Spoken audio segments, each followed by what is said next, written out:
Professor Armstrong Idachaba, Professor of Media and Broadcasting Communication. Panelist, Professor Chris Ochonogo, Immediate Past Head of Department, Journalism and Media Studies, University of Port Harcourt. Dr. Ijoma Tobosia, Secretary, NUJ, River State. Dr. Sarah Joe, University Orator and Associate Dean, Faculty, Communication and Media, River State University, Port Harcourt. Dr. Ibiere Koki, Ignatius Aju University of Education, Rumolomini, Port Harcourt. Chief Host, Dr. Chinyere Igwe, Esquire, Chairman, Morrison Group. Date, Tuesday, 10th, 2026. Venue, Gate Place Hotel, Kilometer 5, East West Road, adjacent Obirikwere Flyover, Rumosi, Port Harcourt. Time, 10 a.m. For more information, please call Kainde Paul Obofadi, 081-063-41777 or Samuel Ajinwo at 090-454-00744. Signed, Management. Frontline.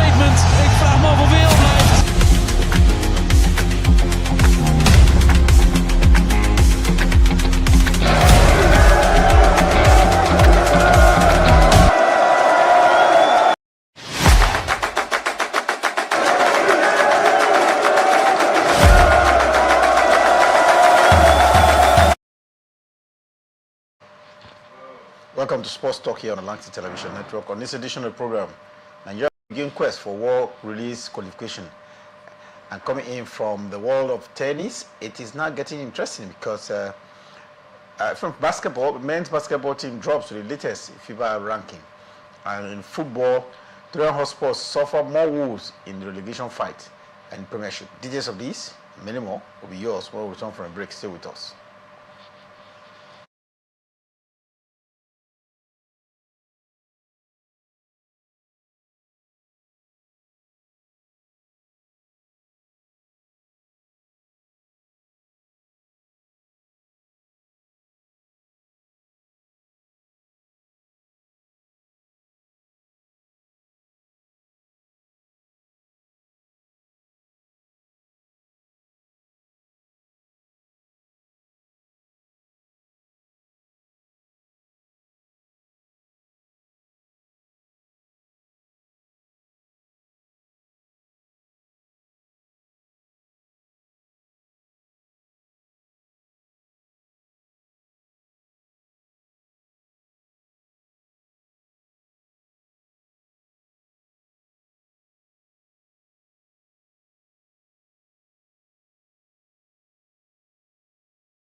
Welcome back. It's Sports Talk here on Atlantic TV, and Mike is here.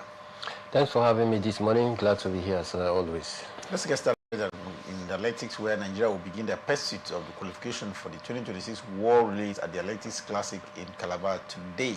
The competition, we understand, will run from to Saturday and, of course, feature international relay races between Nigeria and Ethiopia. This is in a bid to securing qualification marks for the World Relays scheduled for the 2nd of May in Gaborone, Botswana.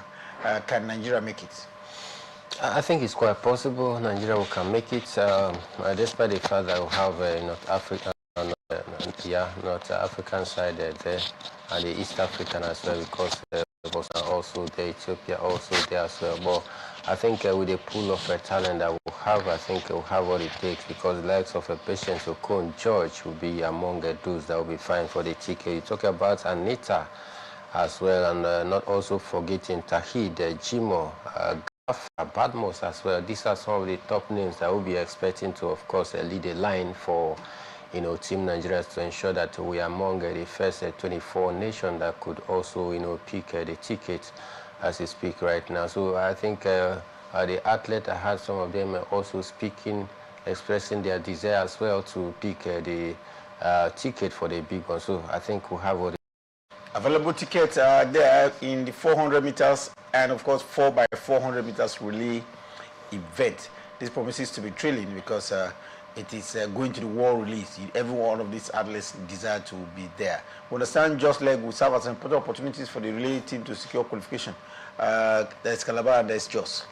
Yeah, I think it's more like zonal stuff because some of the zones have also picked, the possible representative from each zone. You talk about north, south, the east, west as well. So I think for me, very nice way for them to, of course, tailor the way and manner selection is being made for some of these top athletes. Anyone that comes out from each different zone, then bring them together and they then vie for honor, which is what the Athletic Federation of Nigeria have done. So I think best way to possibly select those who will be also flying the flag for Team Nigeria. I'm sure this carefully selected method, I think we can have a good representative which can help us pick some of those tickets. Talking about tickets for the World Relay event, there will be tickets as well for the World Athletics Championship coming up in May in Budapest as well.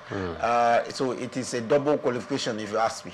Definitely double qualification, and that is why they had to take our time to select the process. I mean the athlete very, very carefully tailor the process for me. So more like a the first one would be to pick the world relay ticket first before we now talk about the second ticket, and it must be gradual process. You cannot jump the gun, you take it one after the other.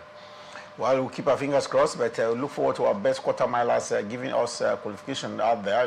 We'll have the 400 meters 4x100 meters relay, and of course 4x400 meters relay as well. Now, still in athletics, Nigeria's junior sprinter and African Youth Games gold medalist, Miracle Izechukwu, stole the show on the day 4 in Calabar, where we saw she qualified for the 2026 World Under-20 Athletics Championship, scheduled to be held in the United States of America in just about a few months from now, August to be specific. Opening day thriller there at the UGO Stadium in Calabar.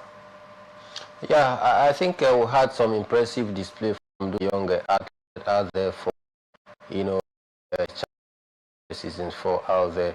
I mean, it has come to stay, and the sponsors, they've been doing a whole lot, in order to bring some of these young, talented athletes right from the grassroots, which is another very big template that has been created, with a partnership with that sponsor out there to ensure that at least we'll catch them young.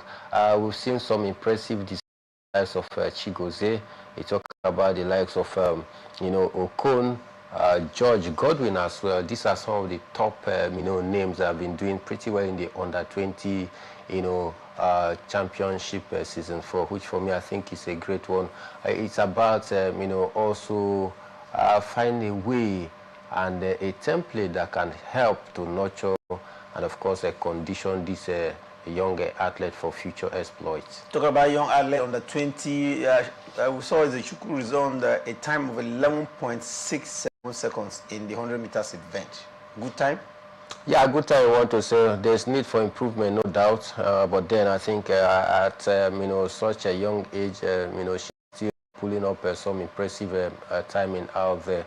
I'm sure she's going to improve on that, in her subsequent outing. But then it's a good one for Izechukwu, a time of 11.67 seconds. Great one, you want to say, but then there's need for more improvement. Talking about improvement, one thing that can bring improvement is, do I say, motivation? And we've seen the National Sports Commission award a Nigerian athlete with the sum of 3 million naira.